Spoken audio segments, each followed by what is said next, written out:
This episode of Nuff Said is brought to you by Tweaked Audio. To get awesome headphones, go to tweakedaudio.com and use the coupon code Southgate to get 30% off, free shipping, and a lifetime warranty. Or you can get there through the link on our website, southgatemediagroup.com.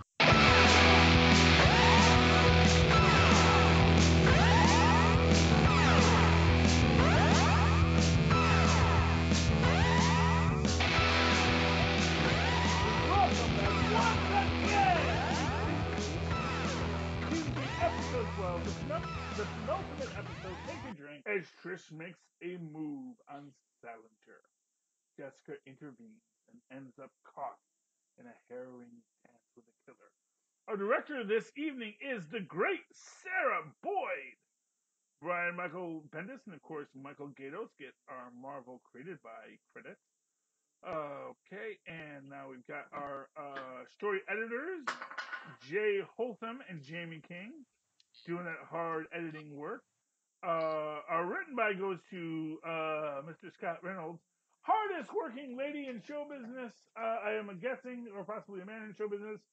Jesse Harris, the gender neutral, hardest working person in show business, staff writer, and of course Melissa Rosenberg. She created all this, so we give her credit too. Man, this is a lot of fun. And AKA a lot of, I gotta say, I love when there's a title that isn't immediately clear what it means. I gotta tell you this. When you watch the first season of the first episode of Watchmen, the title is Summer's Coming and We're Running Out of Ice. And it's a cute title. Right, metaphorically. And when you get to the final scene, you understand what it means, and it is just, that's beautiful. That's beautiful. And this is not dissimilar, because Indeed. That's A Lotta Worms. Hey, Trish, what's going on, buddy? Literally about, so when you hear A Lotta Worms, you think of, a can of worms. We're opening a can of worms. And well, it's nice to talk to you. But then when we actually get to the Lotta Worms scene, it's like, actual worm. Which is its own delightful aspect of the storyteller. Hi, Mozz. Mozz asks, and at this point, she's still under the impression that it's her boyfriend. He struggles hard to stay awake, but yes, it is nice to talk to you. Okay, so when we open up, for being a PI. Yay, from jail. Because she's obviously not the murderer. Because the murderer has... Or she's actively looking for any reason to think that this guy isn't a good guy. Because how could he possibly be? You think Eric's killing people, which, not for nothing. Right. But I mean, on a scale of everybody else in Hell's Kitchen, he's all right. Yeah, you know what it is? It's like she doesn't want to know. That aside. Well, yeah. And for what it's worth, how good he is entirely different. Speaking of burgers, I made a burger today, and I tried MSG for the first time, and it is glorious. Well, yeah, he's a decent enough guy. He's good enough, even though he's, you know my opinions on him. It's what is it?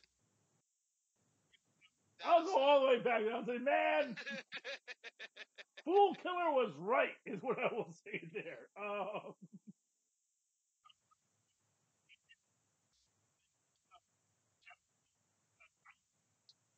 Well, yes, it is literally a flavor enhancer. It is a glutamate. You know what glutamate is? Well, a glutamate is actually what is umami. Oh, okay, gotcha. So have you ever heard of the flavor of umami? That is the taste of protein. Yeah. And essentially how monosodium glutamate came in is this Japanese scientist was out eating ramen one day, and he noticed that, so there's salty, there's sweet, we go to all his. It's wonderful. It's gotten a bad rap, but it's quite good. In moderation, obviously, just like everything else. Like, sciences it out and figures out, oh, that's glutamate. And he says, wow, man, if you could just put that if you could just attach a glutamate to a salt, you could actually just make something that you could just Don't take too automatically much of add it. flavor to. And thus, monosodium glutamate was Right. born.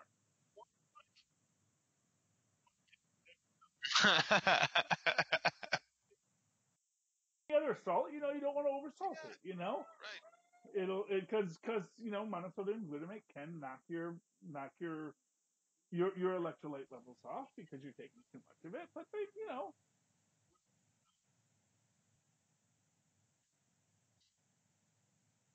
1 pint, 1 day. There you go. Yeah, you can drink as much as you like, and you will know when you drink too much because your body will let you know the next day. But yeah, so where were we? A whole lot of worms. Patsy has killed Or or you the found yourself an developer guy easy who's going loophole around and you've gotten away with it a few times, so now it the just becomes serial your MO. arsonist developer, which is like, and at a certain point, it's not about when you burn down 6 buildings to build new ones. It's less about you wanting to build buildings and more about you wanting to burn things down. I think, and I think that's you know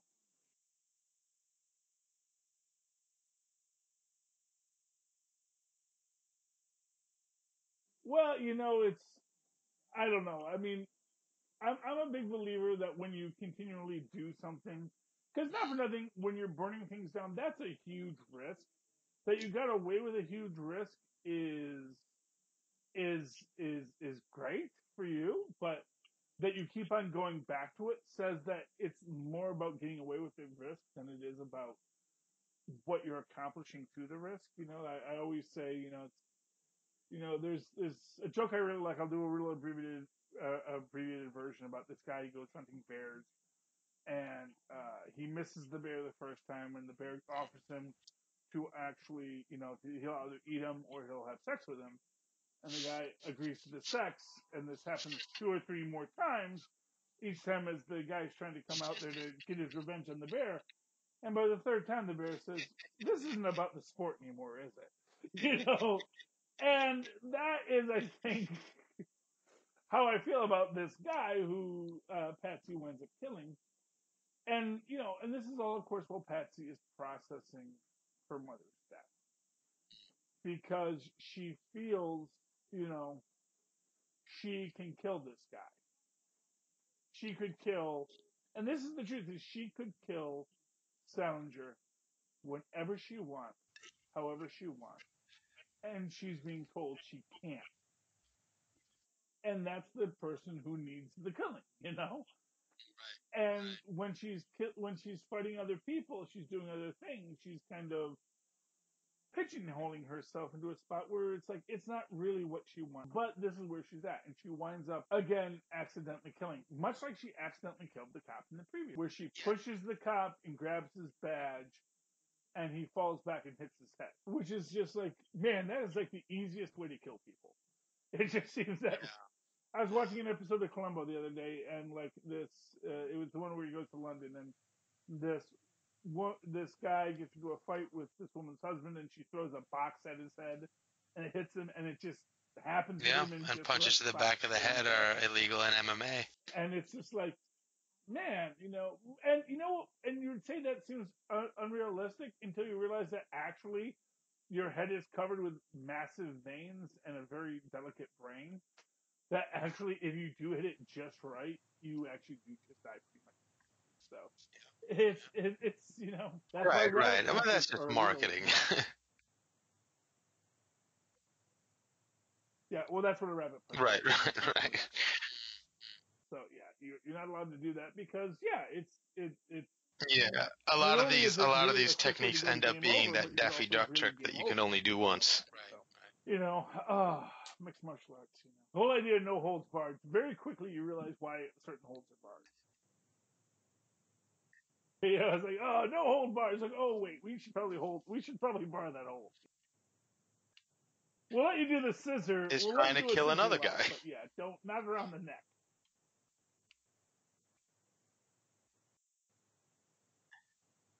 Well, you can do it a lot of times, but the guy who's making stuff up only can do it once. Fair enough. You know, that's the problem. But okay, so our dear friend Patsy has killed a guy, and again, you know, well, but Eric is in this spot where he's like, yeah, it feels great, you know. But you know, and again, this is where he gets into his own existential despair, because it's like, I don't want to be killing just to feel better. I don't want this to be a positive for me, you know. Right, right. I want to get through all of this and come out the other side and not be as big of a monster as I probably know I already am. But of course, Patsy says that's fine. I know what I Right, got to because do. she I already got fights my next these target same picked out, which of emotions course all the time, and is she's Patsy. seeing her sister go through the same things, and she's like, You oh know, God, I know she's what phase in the she's same in boat. right now. And you know, what I love about this is how much Jessica is doing everything in her power to protect Patsy from herself.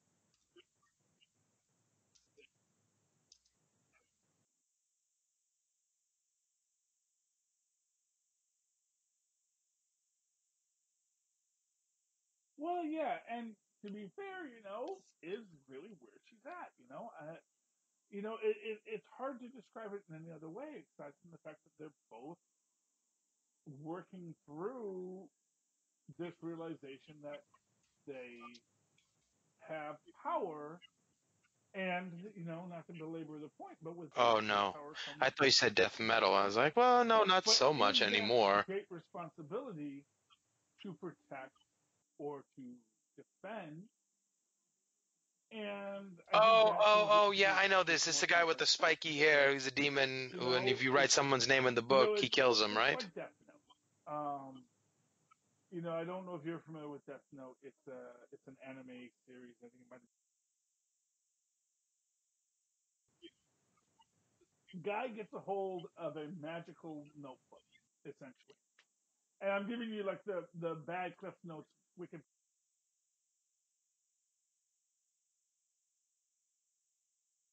It's kind of reminiscent of that Well, old Chuck so Palahniuk book, someone will die, Lullaby, where a guy learns a certain and lullaby, it becomes a this little idea that, song that oh, he well, sings, and he I can could aim kill them. his attention on anybody, But of course, and those they will people turn die. out is like the people he winds up killing is much grayer. Yeah, it's It's not like fascinating. he's It's killing really, really audiences good. who And are then it all gets to the fearlessly, point oh where yeah, your impulsive mind can almost he's spit taking it out at pictures of anybody, and he people has to already put a lot of jammed up attention in into his not cell. accidentally just, thinking about it for somebody, and somebody will die. It's really, really interesting.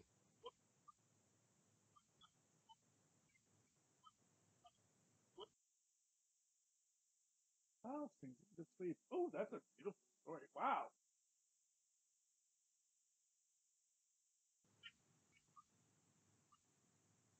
Yeah.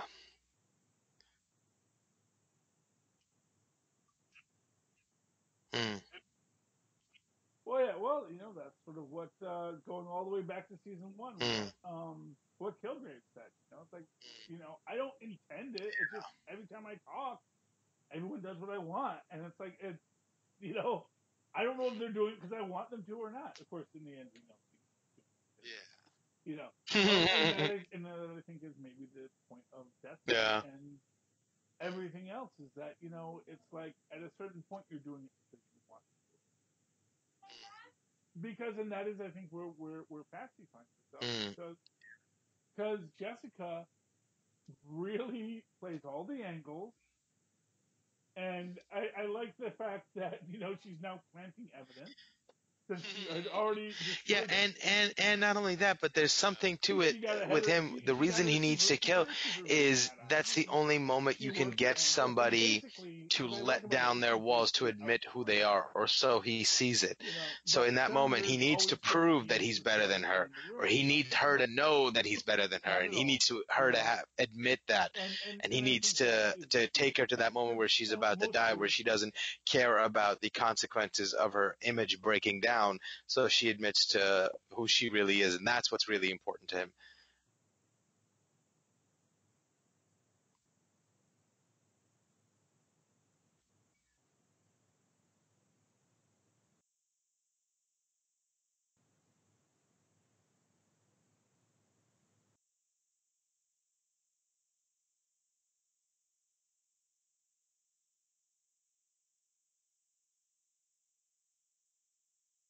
yeah, but of course, that I think is, one of the, there was a fun thing in the Incredible Hulk comics years ago, where basically, who you are, like your deepest self inside yourself is who you become when you get gamma irradiated, and like, it becomes a twisted version of yourself. But then Rick Jones gets it, and he gets all big and monstrous, but he's still like, oh no, I'm still Rick Jones. I mean, because I'm just not that deep.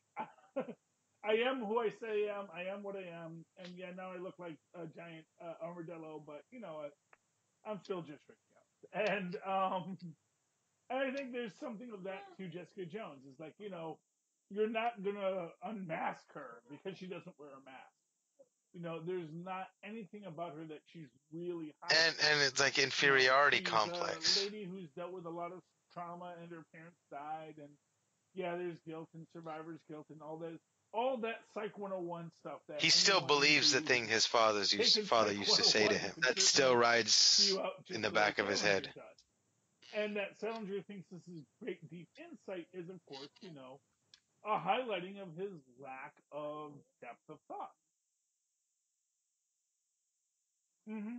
Yeah, well, of course, because he's always feeling inferior because, truth be told, he isn't the best. He isn't the uber.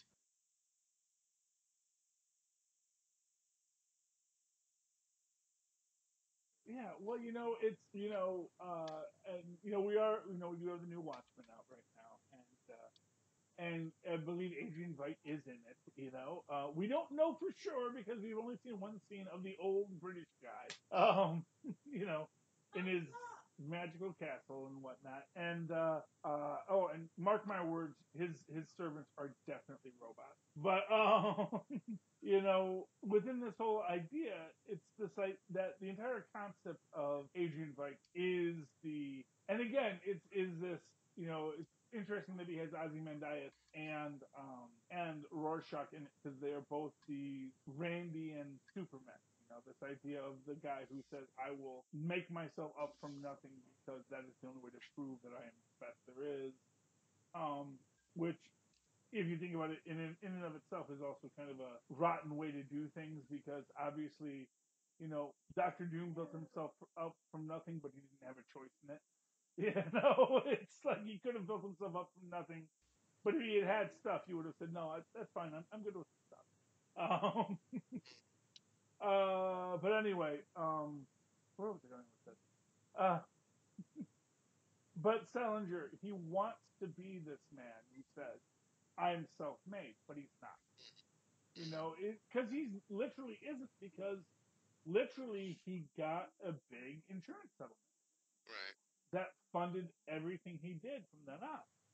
And he wanted to get a scholarship, but then when his friend was a better wrestler than him, he decided that the reason why he was getting the attention was because he was Mexican, and it seems unlikely. Honestly, I'm just going to throw that out there that no sports team, no, you don't do tokenism on sports teams. Right, right, Yeah, because first off, you don't have to. There's more than enough non-white people who are very good at sports that you have to say, oh well, we'll just get the Mexican kid because we need a Mexican.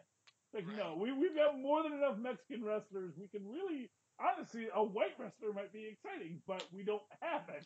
Yeah, and at first I thought it Because was they're going to not be that ants good. because when they So, looked at it earlier with and then he no, gets no, it wasn't the spider in there, right? and that is who Selinger is. And when we The get spider, I guess to maybe that was something his else. collection of worms, which is in its own weird way just totally stupid.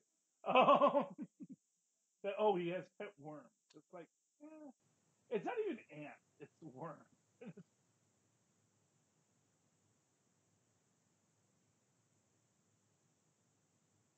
Was it a spider? No, it was. I think it's always been worms. Well, I mean, they make the web pattern, and and I'm sure worms make very intricate patterns too. But I don't know. It's odd that he would choose worms and not ants.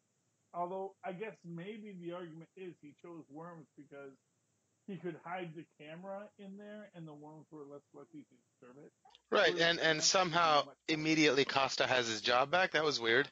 I don't know. I don't know what he was thinking. I don't know what he was doing. But anyway, yeah. But they do find the camera hidden in the worm farm and steal his server and beat him up and let the cops know that there was some evidence you might have missed at his apartment.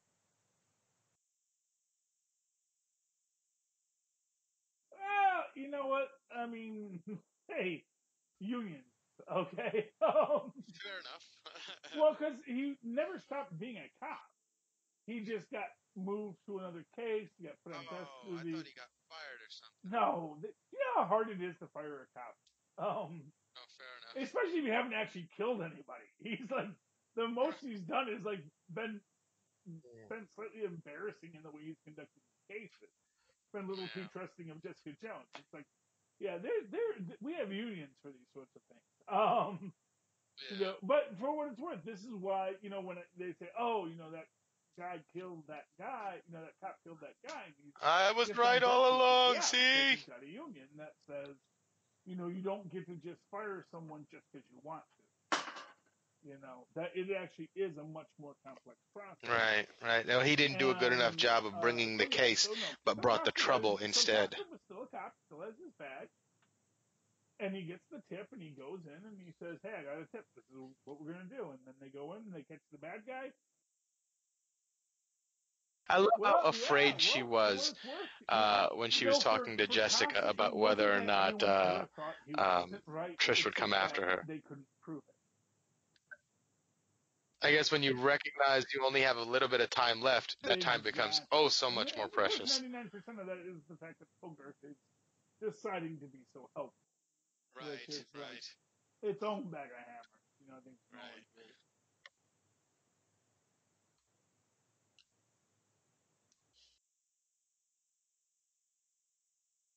Well, I mean, it's fair enough because,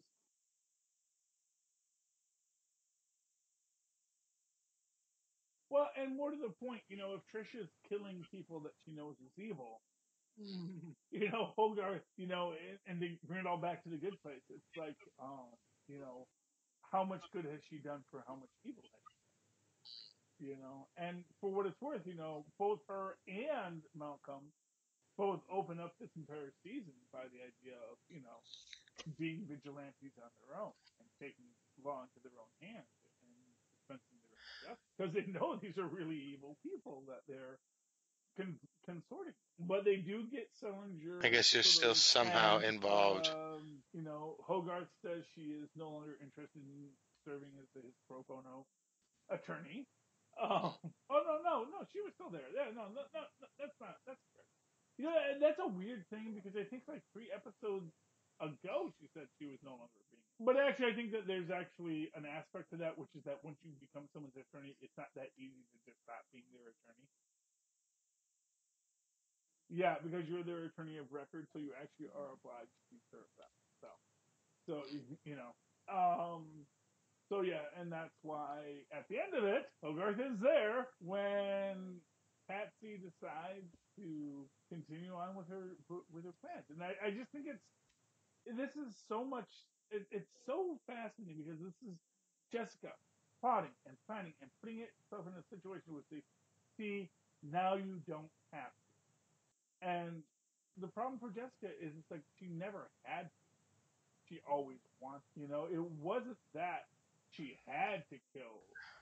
Um, And he tells Jessica as Jessica much when because he truth be calls her. told, He's like, she's gonna come Salinger was get going to me, get caught. and Salinger was going to get put you're behind not gonna bars. be able to But you know stop what? her, or And something like Salinger that, was going to or blow his own And brains she out knows it's true too. That's because why he she just shows up couldn't there. handle being caught, and you would know that the end was near. He knows essentially once Salinger is outed. I mean, eventually someone's going to come after him, and he knows his days are numbered.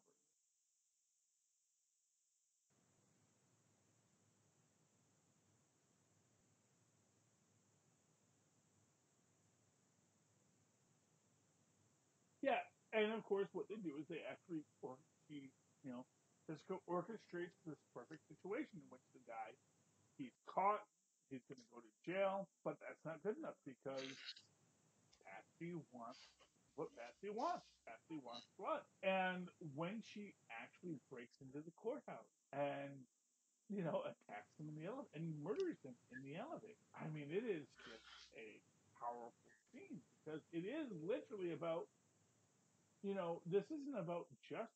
This is about vengeance. What does justice mean? This is why she is the Hellcat. She is here to. Who's the Hellcat? Patsy Walker is the Hellcat. Who's Patsy Walker? It's Patsy. It's Patsy. I really want to be. Yeah, that's Patsy Walker. Marvel Comics' oldest continuous character. Yeah, she predates the Fantastic Four. She was essentially Marvel's Archie, and they created Patsy as this character, as this, lovable redhead who went on wacky misadventures with her high school friends. And then, when superheroes started coming up, she started making cameos because everyone knew who Patsy was. So she'd show up in like a Fantastic Four book here and there, because Stan Lee wrote a lot of Patsy books, but when he was coming up in the business, and so they'd always have her do these little Patsy Walker cameos, the way Stan Lee would later do cameos. And then eventually someone decided that you know what Patsy Walker's going to want to do? She knows that the world's not superheroes, so she's going to go be a superhero. And then they have this whole thing where she gets the cat suit from Greer Nelson, and then she becomes the cat, and then she marries James Hellstrom, but then Hellstrom drives her insane with his satanic powers, and she kills herself, goes to hell, she comes back, and that's when she actually becomes the Hellcat. She's only been the Hellcat since like the early aughts, maybe the early teens. Oh wow. Oh yeah, but it's how we know her because she is Patsy Walker Hellcat. Because that was a really good series. If you ever get to read Patsy Walker Hellcat, but part of that she was always just a cat. So, Patsy Walker is a quintessential Marvel character because all the things that make Marvel comics really fun, which is a lot of self-referential deep dives, Right. This is the and indeed. ongoing continuity. She's all about that. So yeah, which is why I really hope we get to see more of Patsy after this is all said and done. We got one more episode left to see what Patsy does, but in this moment, Patsy has done the unthinkable. Although, to be fair, this is the third guy she's killed. Yeah, and that's what he said to her when on the phone call. He's like, "Will you be able to do the right thing when it comes to your own?" So like he was letting her know, you're eventually going to have to stop her because the bug is in her, and she's going to evolve into a bigger and bigger monster, and eventually you're going to have to fight her. Are you going to be able to kill her? Are you going to be able to stop her? And he finds a lot of enjoyment in that thought. But yeah.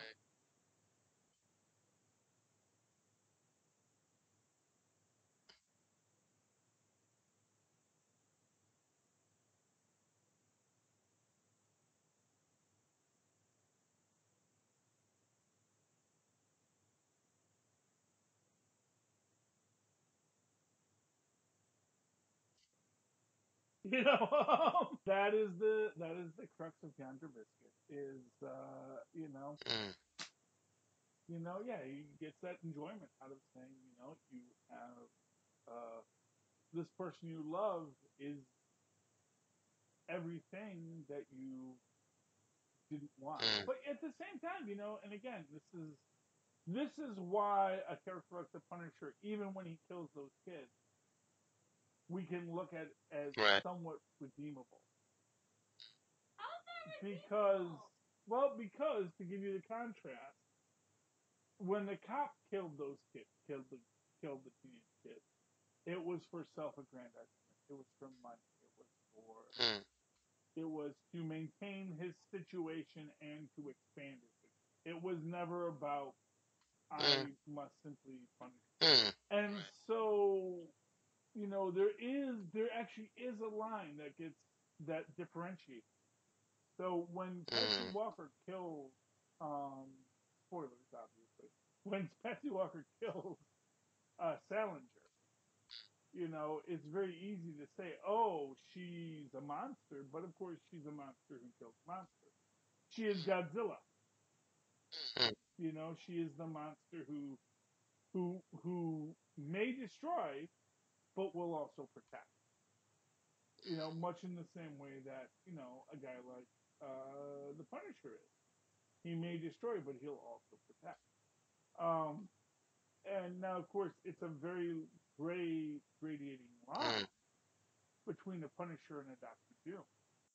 And a Punisher or King the Conqueror, or any other villain who, in their private moments, might be much nicer I think she people can get away with like a once you charge of get to know temporary them. insanity of But crime of passion in that in this situation, moment, but not for the other three. Patsy Walker is killer because she feels justified because there has been evil done and it must be avenged.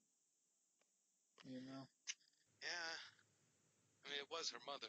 Yeah, it was her mother, and not for nothing. It was her mother, and Right. yeah, you know, it's Right. She made to make sure that it was known that it was the same well, person you that know, did yeah, them and both. that's the So problem is that she killed the other three. Oh well, yeah, three if you count Jessica's mom. Jessica's mom is an arguable one too. But yeah, I mean, when you look at all of her kills, although you only have really evidence of the last one, but I guess they tie them all together.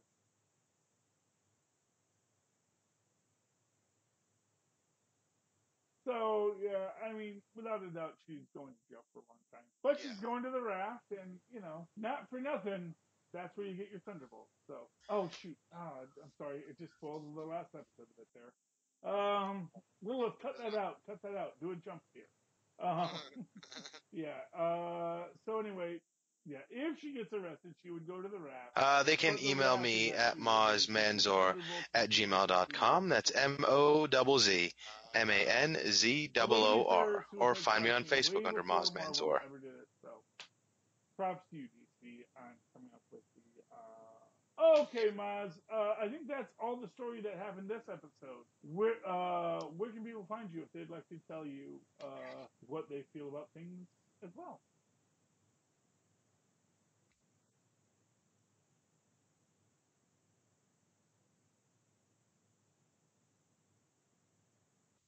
Okay, and of course For you can reach out quality. to myself at Ding! Gmail with or Maz from Browse1 at superconnectivityblog@gmail.com. That's superconnectivityblog, all one word, at gmail.com. And of course, follow me on the Twitters as I live tweet The Watchmen and maybe Batwoman and who knows what else. At Charlie Esser.